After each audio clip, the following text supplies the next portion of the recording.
자, 10월 셋째 주 예배를 시작하겠습니다. 다 같이 사도신경으로 우리 예배 시작하겠습니다. 나는 전능하신 아버지 하나님 천지의 창조주를 믿습니다. 나는 그의 유일하신 아들 우리 주 예수 그리스도를 믿습니다. 그는 성령으로 잉태되어 동정녀 마리아에게서 나시고 본디오 빌라도에게 고난을 받아 십자가에 못 박혀 죽으시고 장사된 지 사흘 만에 죽은 자 가운데서 다시 살아나셨으며 하늘에 오르시어 전능하신 아버지 하나님 우편에 앉아 계시다가 거기로부터 살아있는 자와 죽은 자를 심판하러 오십니다. 나는 성령을 믿으며 거룩한 공교회와 성도의 교제와 죄를 용서받는 것과 몸의 부활과 영생을 믿습니다. 아멘.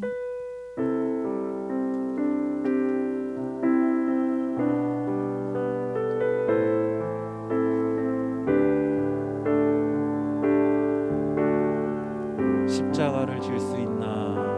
십자가를 질 수 있나? 주가 물어보실 때 죽기까지 따르오리.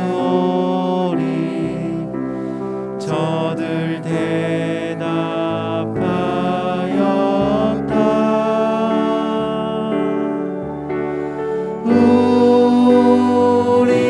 우리의 심령 주의 것이니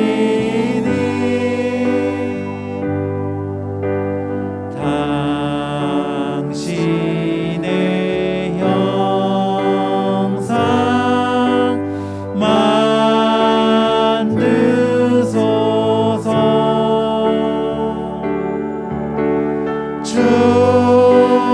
주인도 따라 살아갈 동안 사랑과 충성 늘 바치오리. 우리의 심령 주의 것이니 당신의 형상 당신의 형상 만드소서. 주인도 따라 주인도 따라 살아갈 동안 사랑과 충성 늘 바치오리다. 아멘. 다시 한번 우리 찬양하겠습니다.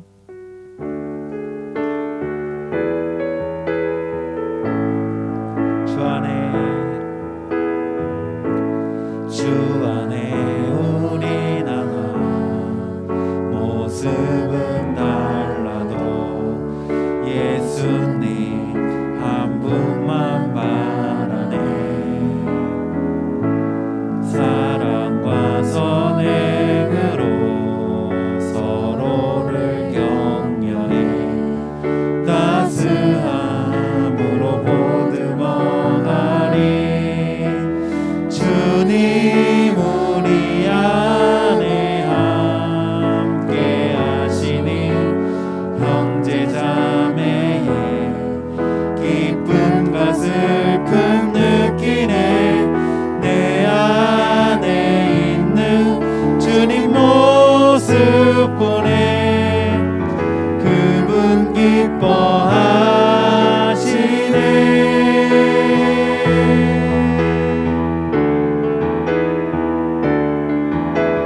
주님 우릴 통해 계획하시니 부족한 입술로 찬양하게 하시니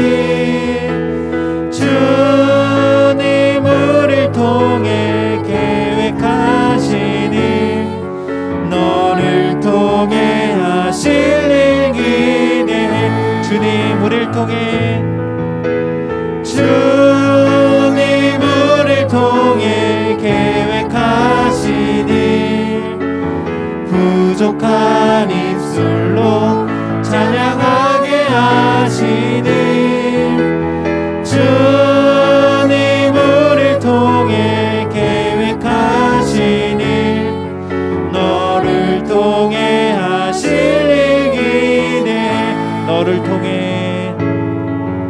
너를 통해 하실 일 기대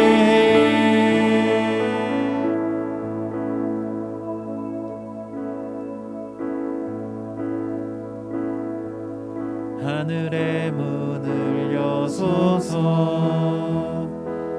이곳을 주목하소서 주를 향한 노래가 꺼지지 않으니 하늘을 열고 보소서 이곳에 임재하소서 주님을 기다립니다 기도의 향기가 하늘에 닿으니 주여 임재하여 주소서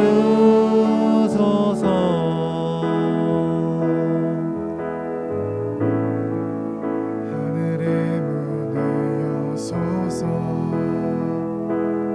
이곳을 주목하소서 주를 향한 노래가 꺼지지 않으니 하늘을 열고 보소서 이곳에 임재하소서 이곳에 임재하소서 주님을 기다립니다 기도의 향기가 하늘에 닿으니 주여 임재하여 주소서 이곳에 오셔서 이곳에 앉으소서 이곳에서 드리는 예배를 받으소서 주님의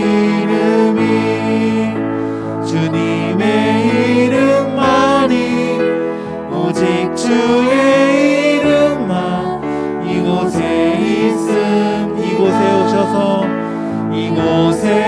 오셔서 이곳에 앉으소서 이곳에서 드리는 예배를 받으소서 주님의 이름만이 오직 주의 이름만 이곳에 오셔서 이곳에 앉으소서 이곳에서 드리는 예배를 받으소서 주님의 이름만이 오직 주의 이름만 이곳에 있습니다. 아멘. 이 시간에 우리 유지영 선생님께서 대표 기도해 주시겠습니다.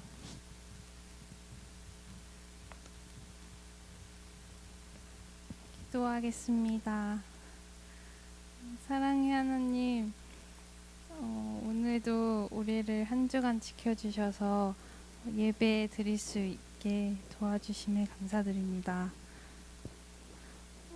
오늘 서로 각자의 자리에서 예배 드릴 수 있게 우리와 계속 함께 해주시고 또 하나님을 깊이 만나는 그런 시간 되게 도와주세요. 앞으로 또 한 주간 살아갈 때 하나님이 주시는 말씀과 그 마음으로 아이들이 한 주간 살아가게 도와주시고 힘든 상황일수록 우리가 하나님만을 의지하면서 살아갈 수 있도록 이끌어 주세요. 감사드리며 예수님의 이름으로 기도했습니다. 아멘.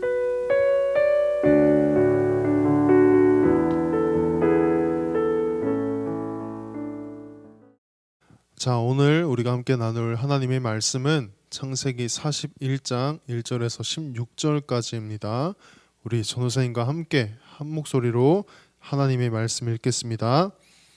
만 2년 후에 바로가 꿈을 꾼즉 자기가 나일 강가에 서 있는데 보니 아름답고 살찐 7 암소가 강가에 올라와 갈밭에서 뜯어먹고 그 뒤에 또 흉하고 파리한 다른 7 암소가 나일 강가에서 올라와 그 소와 함께 나일 강가에 서 있더니 그 흉하고 파리한 소가 그 아름답고 살찐 7 소를 먹은지라.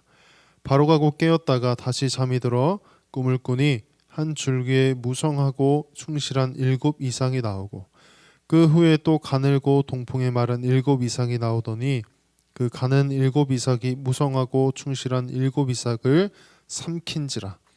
바로가 깬즉 꿈이라. 아침에 그의 마음이 번민하여 사람을 보내어 애굽의 점술가와 현인들을 모두 불러 그에게 그의 꿈을 말하였으나 그것을 바로에게 해석하는 자가 없었더라. 술 맡은 관원장이 바로에게 말하여 이르되 내가 오늘 내 죄를 기억하나이다. 바로께서 종들에게 놓아사 나와 떡 굽는 관원장을 친위대장의 집에 가두셨을 때에 나와 그가 하룻밤에 꿈을 꾼즉 각기 뜻이 있는 꿈이라. 그곳에 친위대장의 종된 히브리 청년이 우리와 함께 있기로 우리가 그에게 말하매 그가 우리의 꿈을 풀되 그 꿈대로 각 사람에게 해석하더니 그 해석한 대로 나는 복직되고 그는 매달렸나이다. 이에 바로가 사람을 보내어 요셉을 부르매 그들이 급히 그를 옥에서 내놓은지라. 요셉이 곧 수염을 깎고 그의 옷을 갈아입고 바로에게 들어가니 바로가 요셉에게 이르되 내가 한 꿈을 꾸었으나 그것을 해석하는 자가 없더니 들은즉 너는 꿈을 들으면 능히 푼다 하더라. 요셉이 바로에게 대답하여 이르되 내가 아니라 하나님께서 바로에게 편안한 대답을 하시리이다. 아멘. 자, 여러분들 반갑습니다. 오늘도 이 시간 또 예배 자리에 나오신 여러분들을 환영하고 축복합니다.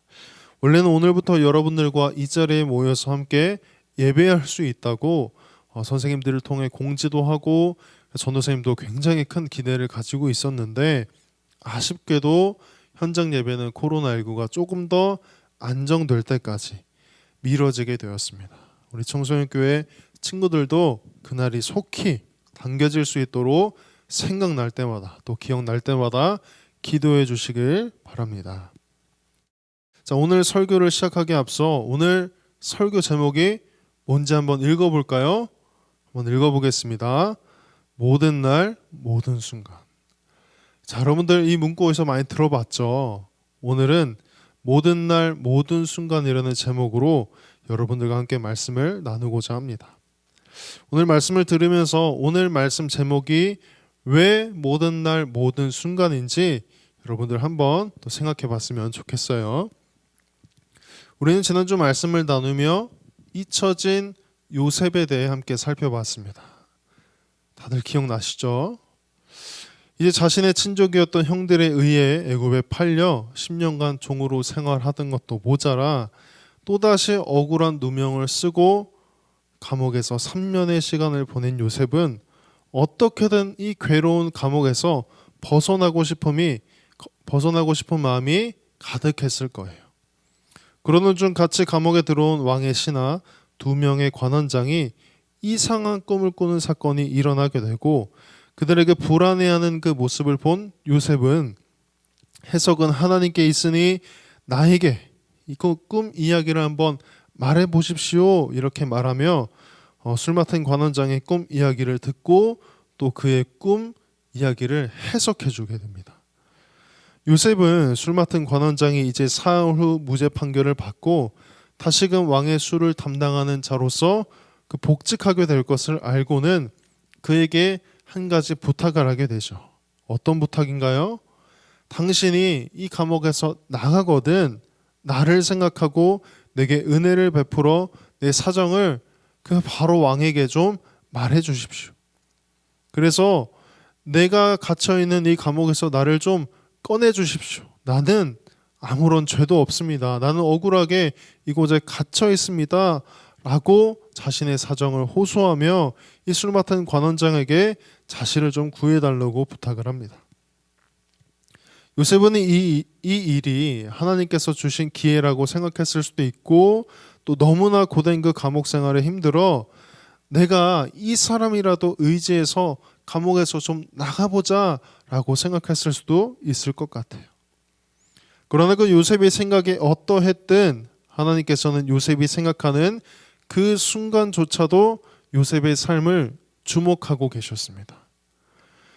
시간이 지나 요셉의 해석대로 사흘 후 술 맡은 관원장은 감옥에서 나와 왕의 곁을 지키는 자리로 복직하게 됩니다.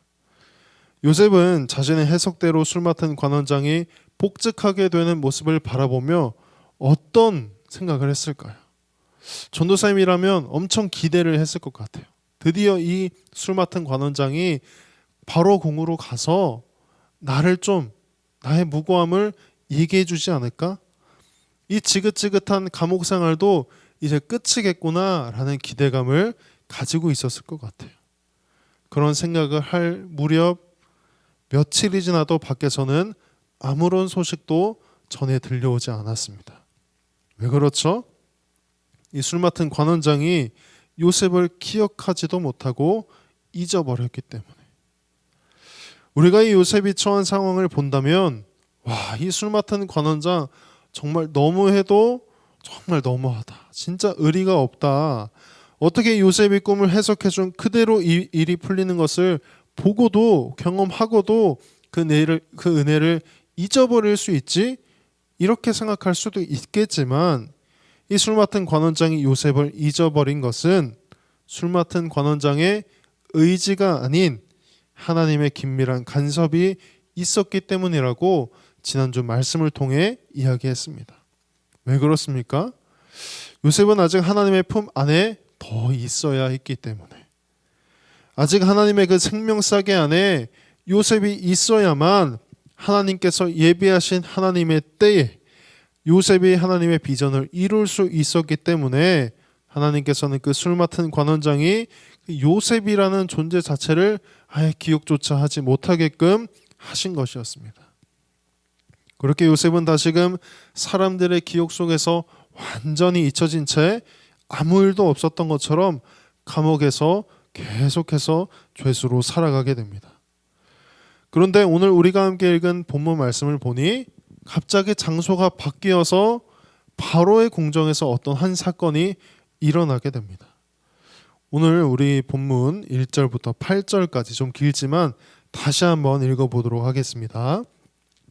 만 2년 후에 바로가 꿈을 꾼즉 자기가 나일 강가에 서 있는데 보니 아름답고 살찐 7 암소가 강가에서 올라와 갈밭에서 뜯어먹고 그 뒤에 또 흉하고 파리한 7 암소가 나일 강가에서 올라와 그 소와 함께 나일 강가에 서 있더니 그 흉하고 파리한 소가 그 아름답고 살찐 7 소를 먹은지라.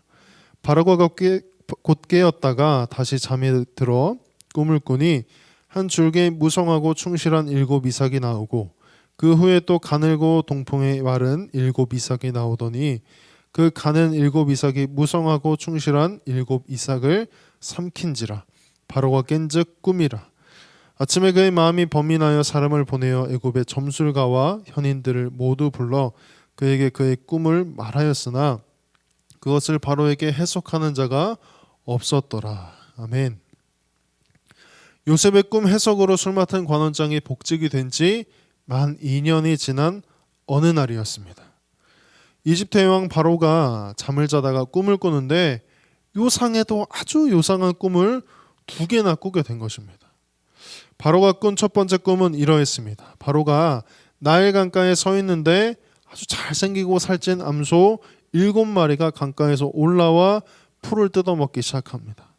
그리고 뒤이어 흉측하고 야윈 암소 7마리가 강에서 올라와 이 살찌고 잘생긴 암소 옆에 서는데 갑자기 이 녀석들은 이 풀을 뜯어먹지 않고 그 옆에 있는 잘생기고 살찐 암소를 잡아먹기 시작하는 겁니다.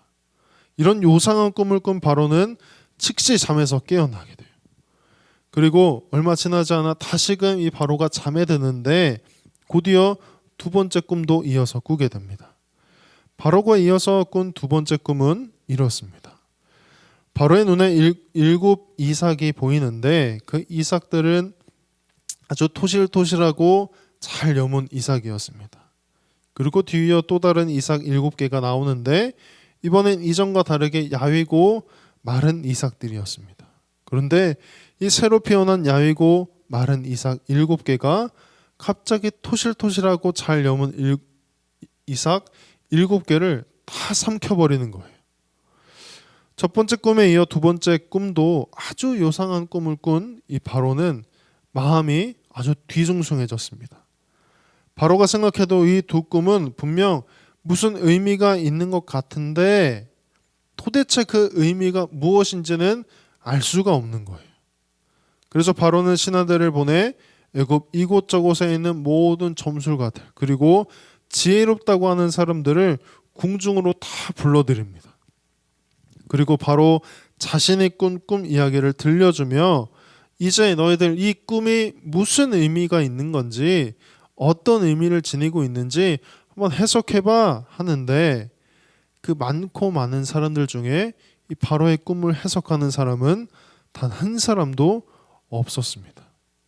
바로 그때 바로 곁에 있던 술 맡은 관원장 머리에 한 이름이 스쳐 지나가는데 누굴까요?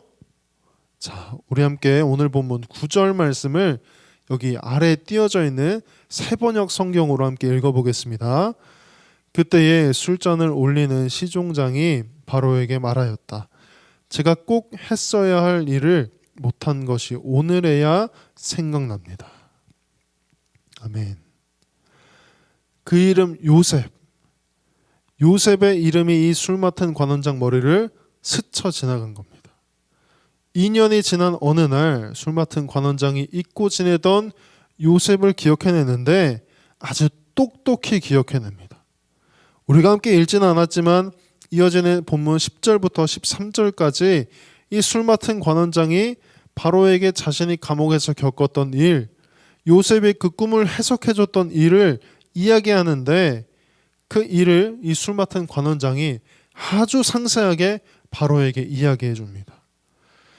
사람들에게 잊혀져 만 2년이 지난 어느 날 하나님께서는 이 술 맡은 관원장으로 하여금 다시금 요셉을 기억나게 하신 겁니다. 왜 그럴까요? 왜 이 2년이 지난 후에 기억나게 하셨던 걸까요? 2년이 지난 그때가 바로 요셉을 통해 하나님의 비전을 이룰 하나님의 때였기 때문입니다. 이제 하나님께서 이 요셉에게 보여준 그 꿈, 하나님의 비전을 이룰 때가 되었기 때문에 사람들에게 완전히 잊혀진 채 하나님의 보호하심 안에서 하나님을 붙잡고 살아가던 하루하루를 그 감옥에서 살아가던 요셉을 이제 하나님의 비전을 이루는 일에 하나님께서 사용하기 위해 하나님의 때에 요셉을 부르신 것입니다. 사랑하는 우리 청소년교회 친구들, 전도쌤이 말씀을 묵상하고 준비하면서 이런 생각이 좀 들었습니다. 우리는 이미 이 요셉의 풀 스토리를 다 알고 있어요. 그렇기 때문에 하나님의 보호의 시간이자 준비의 시간이었던 그 2년이라는 시간을 별일 아닌 것처럼 이야기하고 있지는 않은가? 이런 생각이 좀 들었습니다. 그러면서 요셉에게 있어 잊혀진 2년의 시간은 어떤 시간이었을까? 당시 요셉의 관점에서 한번 생각해 보게 된 것 같아요. 전도쌤이 요셉이라면 그 2년의 시간이 그저 괴로운 시간, 답답한 시간, 또 억울한 시간, 너무 무의미한 시간 이렇게 생각했을 것 같기도 합니다. 아직 하나님의 때가 아니라서 감옥에 계속해서 두신 거라면 또 나를 보호하기 위해 감옥에 계속 두신 거라면 말씀이라도 좀 해주시지. 내게 알려라도 좀 주시지. 그런 생각도 들었습니다. 그렇게 기도하면서 고민하고 또 계속 이 말씀을 묵상할 때 전도사님, 하나님께서는 전도사님에게 전도사님의 삶 가운데 있었던 어떤 한 가지 일을 좀 기억나게 하셨습니다. 전도사님은 여러분들과 비슷한 시기에 예수님을 인격적으로 만났습니다. 전도사님도 여러분들과 동일하게 한때 교회에 가지 않으면 부모님께 혼나기 때문에 주일에 부모님을 따라 쫄래쫄래 교회에 가던 중3 시절이 있었습니다. 어찌됐든 중3 시절 전도사님은 교회를 가야만 했고 수련회가 있다고 하면 참석해야만 했습니다. 그러다 연례 행사와 같은 겨울 수련회를 한다길래 당연히 전도사님이 쫓아갔고 전도사님은 가야만 했던 그 수련회에서 뒤집어집니다. 생각하지도 못한 그때의 나의 구원자 그리고 나의 영적 주인 되시는 하나님이 전도사님을 중3 시절의 전도사님을 만나주신 것뿐만 아니라 하나님의 부르심도 경험하게 됩니다. 근데 너무 뜬금없는 거예요.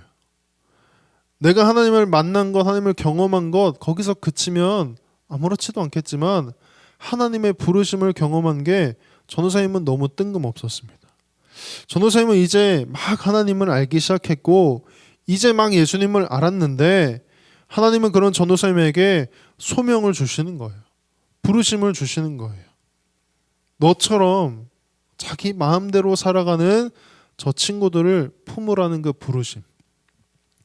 전도사님은 당시 뭘 모르니까 어리기도 했고 이제 막 예수님을 만나고 하나님을 경험했기 때문에 아, 목사가 되라는 거구나 정도로만 이해를 했고 아, 대학은 어디를 가야 하는 거구나 라고 생각했던 것 같아요. 자, 그러면 한번 생각해 봅시다. 의사가 되려면 어디 대학을 가야 할까요? 의과대학을 가야죠. 자, 그러면 판사, 검사 이런 사람들이 되려면 어디 대학을 가야죠? 로스쿨을 가야 합니다. 자, 그러면 목사가 되려면 어디 대학을 가야 할까요? 네, 서울 신학대학교는 아니고 신학대학을 가면 목사가 될 수가 있습니다. 근데 전도사님은 실용음악관을 가려고 준비했습니다. 뜬금없죠. 물론 전도사님이 바보는 아니기 때문에 당연히 목사가 되려면 신학대학교에 가야 한다는 것쯤은 알고 있었습니다. 그런데 어떻게 된 건지 신학대학을 가려고 했는데 그 길이 음악 쪽으로 틀어지게 된 거예요. 그렇게 중3 겨울방학 때 소명을 따라 목회자가 되기 위해 준비하려고 했지만 전도사님은 고등학교에 입학함과 동시에 실용음악을 준비하게 됐어요. 전공을 준비하게 됐습니다. 근 2년이라는 시간이 지나가고 고2 겨울방학 이제 고3이 되는 그 시기 가운데 있을 때 전도사님에게 아주 절망스러운 일 하나가 생기게 됩니다. 전도사님을 이제 금요예배 때 본 사람들은 전도사님이 무슨 악기를 다루는지 봤을 거예요. 전도사님은 이제 베이스라는 악기를 연주했었는데 이 악기는 리듬 악기이기 때문에 워킹이라는 기술이 참 중요합니다. 또 즉흥 연주 이런 것들이 참 중요한데 매주 합주도 하고 화성악이라는 음악 이론도 배우고 공부도 했는데 이 워킹이라는 기술이 안 되는 거예요. 그 모습을 보며 선생님도 이해를 못하는 거예요. 왜 이걸 못하냐. 친구들도 같이 음악을 준비하던 친구들도 아니 이걸 왜 못해 이러는 거예요. 전도사님도 전도사님이 이해가 안 됐습니다. 2년을 준비를 했고 이제 1년이 남은 시기인데 도저히 안 되는 거예요. 노력을 해도 안 되고 막 해보려고 하는데 도저히 안 되는 겁니다. 그래서 한 달을 고민했어요. 내가 이 길을 계속 가야 되나 말아야 되나. 그러다 결국 실용음악 입시를 중단하기로 결정했습니다. 그렇게 막연하게 입시 준비를 포기한 그때 하나님께서 전도사님에게 한 가지 어떤 일을 기억나게 하시는데 바로 중3 겨울방학 때 갔던 그 수련회에서의 부르심이었습니다. 근데 그때가 수능이 채 1년도 남지 않았던 12월이라는 거예요. 실용음악과를 이제 준비하는 친구들이 있다면 실용음악과는 내신을 보지 않는다는 것을 알고 있을 거예요. 실용음악과는 내신을 보지 않기 때문에 전도사님은 고1부터 준비했기 때문에 시험 줄을 세웠습니다. 줄을 세우면 성적이 어떻게 나올까요? 7등급, 8등급 이렇게 나옵니다. 자, 7등급, 8등급 나오는 사람이 대학교에 갈 수 있을까요? 갈 수 없습니다. 전도사님은 이제 서울신대를 가려면, 신학대학교에 가려면 수능밖에 답이 없는 거예요. 그래도 그때 부르심에 대한 확신이 전도사님에게 강하게 있었기 때문에 즉시로 내가 신학대학교에 가야겠다라는 마음을 먹고 공부를 시작할 수 있게 됐어요. 근데 준비를 하면 할수록 한 달, 두 달 시간이 지나면 지날수록 정말 죽을 만큼 힘이 드는 겁니다. 맨 땅에 헤딩을 하는 것 같은 그런 느낌이 들었어요. 그러면서 이런 생각이 좀 들었던 것 같아요. 이럴 거면 그냥 고등학교 진학할 때부터 부르심에 대한 확신을 좀 강하게 주시지, 말씀을 좀 해주시지, 왜 고3이 다 돼가지고 이제 와서 이렇게 진로를 바꾸게 하시나, 이렇게 하나님을 원망하기도 했던 것 같아요. 오늘 말씀을 준비하면서 하나님께서는 이 일을 제게 기억나게 하셨어요. 내게 있어 무의미한 시간이라고 생각했던 그 실용음악을 준비하는, 전공을 준비하던 그 2년의 시간, 그러면서 정말 이 시간이 내게 있어 무의미한 시간이었는지 또한 다시 돌아보게 하셨어요. 전도사님이 앉아서 곰곰하게 한번 생각해 보니까 그 2년의 시간이 전도사님에게 있어 결코 무의미한 시간이 아니었음을, 하나님께서 특별히 준비해 놓으신 시간이었음을 다시 한번 깨닫게 되었습니다. 전도사님은 2년간 음악을 준비한다는 이유로 학교 수업이 끝나면 즉시로 4시 반에 버스를 타고 학원으로 가서 6시간 동안 학원에서 연습을 했었습니다. 5시간 정도. 그렇게 10시 정도가 되면 집에 가야 하는데 학원 원장님이 와가지고 전도사님한테 그러는 거예요. 너는 10시에 연습 끝나면 저기 지하 공연장 가서 기도하고 가. 이렇게 이야기하는 겁니다. 이상하죠? 실용음악 학원인데 기도하고 가라고 합니다. 그때 전도사님이 무슨 기도를 했는지는 잘 기억이 나지 않습니다. 분명 시간이 되면 10시에 내려가서 기도를 했었습니다. 전도사님이 무슨 기도를 했는지는 기억이 나지 않지만, 그러나 분명한 것은 매일 밤 10시에 그 찬양 소리에 맞춰서 전도사님이 꿇어서 엎드려 기도했다는 거예요. 그 시간이 전도사님에게 있어 하나님의 훈련의 시간이었던 겁니다. 너가 이제 가야 할 길, 그 길은 이 훈련이 없으면 안 되는 길이야 라고 하나님께서 그 시간을 통해서 알려주셨던 것 같아요. 실용음악을 준비하는 그 시기 속에서도. 그리고 준비한 대로 수능을 전도사님이 보고 전적인 하나님의 은혜로 예비 7번이라는 그 번호표를 가지고 서울신대에 입학을 하게 되었어요. 그리고 바로 학교 찬양팀에 좀 들어가게 되었는데, 전도사님은 왜 하나님께서 굳이 음악을 배우게 하셨는지, 왜 2년의 시간을 그렇게 보내게 하셨는지 이때까지도 잘 몰랐어요. 그냥 뭐 이거 가지고 그냥 찬양팀 하라고 하나 보다, 예배 때 반주하라고 하나 보다, 이렇게만 생각했었어요. 그런데 깊게 돌아보고 묵상을 해보니까 그 이유가, 분명한 이유가 하나 있었습니다. 학교 찬양팀에 들어가게 되면 학기 중에는 학교 예배를 섬기게 됩니다. 우리 이제 대학교 갈 친구들은 대학교에는 채플이 있다는 것을 좀 알고 있을 것 같아요. 채플을 섬기게 되고, 또 학기 중이 아닐 때는, 방학 중에는 이제 2달 동안 한 8개에서 10개 정도 되는 이제 수련회를 참석하면서 찬양팀으로 좀 섬기게 됩니다. 근데 이게 정말 은혜인 이유는 학교에서 예배를 섬기며 또 2년 동안 약 30개가 넘는 수련회를 전도사님이 돌아다니면서 반주를 하고 또 섬기면서 하나님께서 가장 가까운 자리에서 늘 보게 하신 것이 있었는데, 그것이 바로 예배 가운데에 죽어가는 영혼들이 살아나는 모습들이었습니다.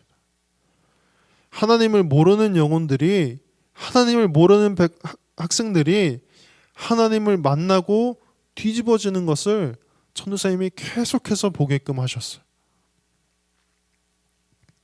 하나님께서는 전도사님의 그 모습을 보게 하기 위해 그 중3 어린 나이 하나님의 부르심을 경험하고 그저 목사가 되라고 하시나 보다 라고 생각하던 그 어린 전도사님에게 하나님께서는 하나님의 부르심을 받은 자가 어떤 삶을 살아가야 하는지, 하나님의 부르심을 받은 자가 매일 경험해야 하는 삶이 어떤 삶인지 깨닫게 하기 위해 그 2년의 시간, 전도사님이 보기에는 무의미한 그 시간을 직접 계획하시고 설계하셔서 그 삶을 살아가도록 하신 것이었습니다.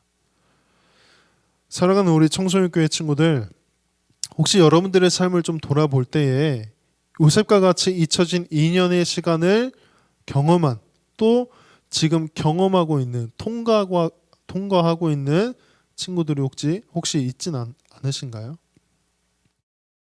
하나님이 도대체 내게 왜 이런 상황을 주시는지, 내 삶을 계획하고 이끌어 가실 거면 지금 하시지, 그리고 나에게도 좀 알려주시지, 왜 2년이라는 그 어려움을 주시는지 이해가 되지 않을 때 이 요셉의 이야기를, 또 전도사님이 그 2년의 시간을 보내면서 깨닫게 된 이 이야기를 기억할 수 있기를 간절히 소망합니다. 여러분, 주님께서 우리에게 주신 모든 시간은 그 어느 것 하나도 헛된 것이 없음을 기억할 수 있길 간절히 소망합니다. 우리가 주님의 뜻을 다 알기는 어려워도 우리에게 주신 모든 시간에는 다 이유가 있다는 것을 여러분들 기억하실 수 있길 또한 간절히 소망해요. 요셉의 2년은 잊혀진 듯 보였지만 결코 잊혀지지 않았습니다. 그리고 요셉도 자신의 삶을 붙들고 계신 그 하나님의 계심을 잊지 않고 그 감옥에서 살아갔습니다. 오늘 본문 16절 말씀은 분명하게 하나님에 대한 요셉의 고백을 기록해 놓았습니다. 요셉은 그 홀로 남은 감옥에서의 시간, 2년의 시간 동안 모든 능력은 하나님께 있다는 그 하나님을 향한 고백을 놓치지 않고 있었습니다. 그 감옥에서도 하나님을 향한 믿음을 더 굳건히 세워가고 있었던 것입니다. 사랑하는 우리 청소년교회 친구들, 우리도 이제 요셉과 같이 하나님을 향한 변함없는 우리의 믿음, 변함없는 그 신뢰를 가지고 모든 날, 모든 순간이 다 하나님 계획 속에 있음을, 그리고 지금 그 우리가 하나님의 계획 속에 살아가고 있다는 것을 여러분들 기억할 수 있기를 간절히 소망합니다. 비록 우리가 지금은 하나님의 계획을 다 알 수는 없으나 훗날 우리의 삶을 돌아볼 때에 하나님께서 우리의 모든 삶의 순간순간 가운데에 일하고 계셨다는 것을 우리 친구들 다 깨달을 수 있길 간절히 소망합니다. 뿐만 아니라 저와 우리 청소년교회를 섬기고 있는 우리 선생님들, 그리고 모든 각자의 처소에서 예배드리는 모든 우리 학생들이 우리의 삶 가운데에 긴밀히 간섭하셔서 우리의 모든 순간, 우리의 모든 나날을 계획하고 이끌어 가신다는 그 사실을 우리 모두가 기억할 수 있기를 간절히 소망합니다. 우리 함께 말씀을 기억하면서 기도하겠습니다. 살아계신 아버지 하나님, 참으로 감사드립니다. 하나님, 오늘 우리에게 주신 말씀을 통하여서 우리가 그 요셉의 2년이라는 시간, 우리의 시선으로는 잊혀진 듯 보였지만 하나님의 관점에서는 결코 잊혀지지 않고 하나님의 보호하심 아래 있던 2년의 시간이었음을 우리가 다시금 발견합니다. 그 2년의 시간이 무의미한 시간이 아니라 하나님의 긴밀한 간섭 가운데에 하나님의 때를 기다리던 시간임을 우리가 다시금 기억하며 우리의 마음 가운데에 새기게 하여 주시옵소서. 하나님, 요셉의 삶 가운데 일하셨던 하나님이 지금 동일하게 우리의 삶 가운데도 일하고 계심을 우리가 기억하게 하여 주시옵소서.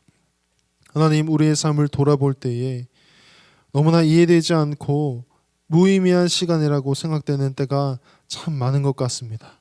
그러나 하나님, 오늘 말씀을 통해 우리가 다시금 깨닫는 것은 우리에게 주신 시간 중에 결코 그 어느 것 하나도 헛된 시간이 없다는 것을 우리가 다시금 기억합니다. 우리가 지금은 비록 주님의 모든 뜻을 이해할 수는 없을지라도 우리에게 주신 모든 시간에는 모두 하나님의 이유가 있다는 것을 우리가 기억하며 살아가게 하여 주시옵소서.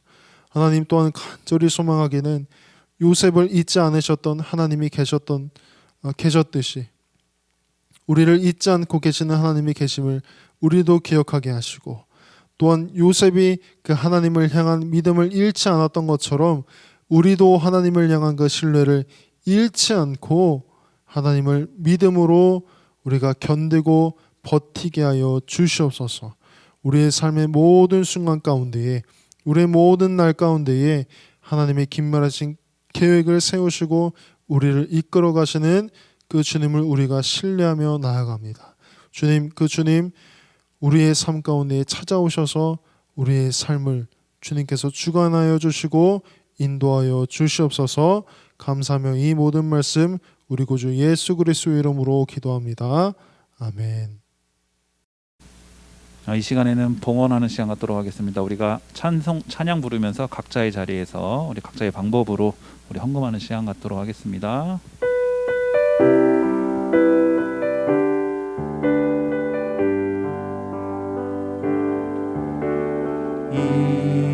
이곳에 생명샘 솟아나 눈물 골짝 지나갈 때에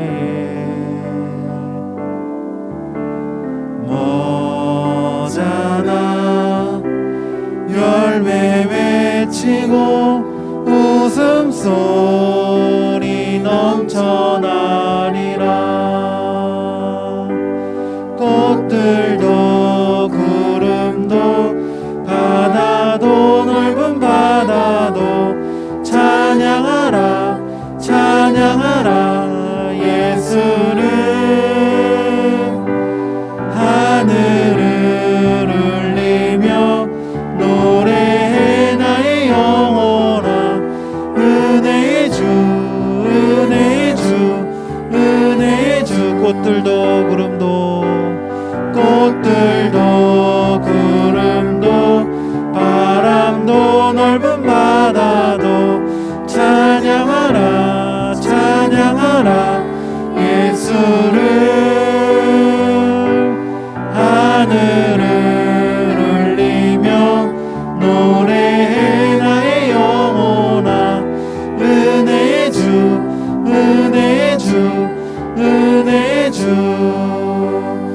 하나님 감사합니다. 우리가 비록 같이 보이진 않았지만 각자의 자리에서 우리가 예배하면서 또 주님께 예물 드렸습니다. 우리 학생들을 기억하여 주시고 또 우리 예물을 즐겁게 주님이 기쁘게 받아 주시옵소서. 예수님 이름으로 기도드렸습니다. 아멘. 우리 이 시간에는 주기도문으로 예배 마무리하도록 하겠습니다. 하늘에 계신 우리 아버지의 이름을 거룩하게 하시며 아버지의 나라가 오게 하시며 아버지의 뜻이 하늘에서와 같이 땅에서도 이루어지게 하소서. 오늘 우리에게 일용할 양식을 주시고 우리가 우리에게 잘못한 사람을 용서하여 준 것 같이 우리 죄를 용서하여 주시고 우리를 시험에 빠지지 않게 하시고 악에서 구하소서. 나라와 권능과 영광이 영원히 아버지의 것입니다. 아멘. 자, 광고 시간입니다. 오늘은 제가 대신 광고를 좀 하도록 하겠습니다. 특별한 광고는 없고 우리가 예배를 드리려고 했지만 안쉽게도 다시 온라인으로 전환이 돼서 온라인 예배로 드리게 됐습니다. 여러분도 상황이 어떻든지 간에 각자의 자리에서 예배를 드려주셨으면 좋겠습니다. 그리고 우리 40일 새벽 기도회 했었는데 우리가 모이질 못해서 그동안 선물을 못 줬어요. 그래서 선생님들이 이제 여러분들 이제 인원 파악을 하고 많이 물어봤죠. 그래서 이제 아마 다음 주나 다음 주 중으로 해서 선물이 나가도록 하는 방법을 지금 선생님이 의논을 하고 있으니까 여러분들 조금만 더 기다려 주시고 기대해 주셔도 좋을 것 같습니다. 잘 지내고 있죠? 특별한 광고는 없고 우리 한 주간도 우리 승리하시고 또 요새 시험 기간이라고도 합니다. 그래서 공부 열심히 하시고 또 예배가 어떻게 진행될지 모르겠지만 우리가 또 공지를 해드릴 테니까 거기에 맞게 또 각자의 자리에서 우리가 예배를 준비했으면 좋겠습니다. 자, 광고. 고난을 해치고